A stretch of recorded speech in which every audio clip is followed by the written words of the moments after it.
The United States is using the so-called long-arm jurisdiction as a weapon to stymie competition, says Frederic Pierucci, a former executive of French company Alstom.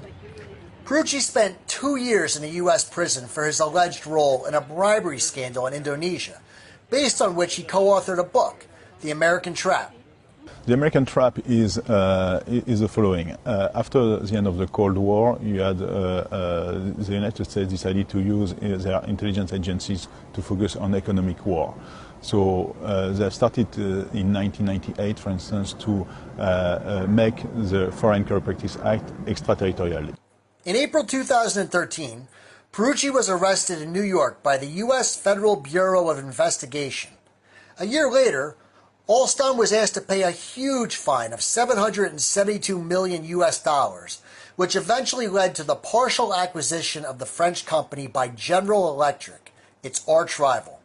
I want to alert employees, companies, politicians about how the United States is using the law as an economic weapon in order to destroy companies, to buy them on the cheap, to put pressure on their employees, and eventually to make them pay a huge fine to the United States Treasury Department.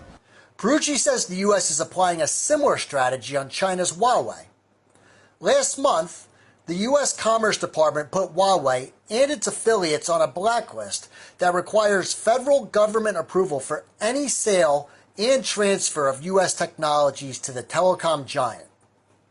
Huawei CFO Meng Wanzhou has been arrested in Canada at the request of U.S. authorities.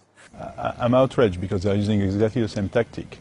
They cannot get the company, and in order to get the company to cooperate with them, they're put in jail or they indict somebody at high level. They use exactly the same technique with Huawei and Madame Meng. It's a cheap way to destabilize competition, and it's a cheap way to maybe regain technological advantage when they have lost it in certain fields. I feel very strong about that.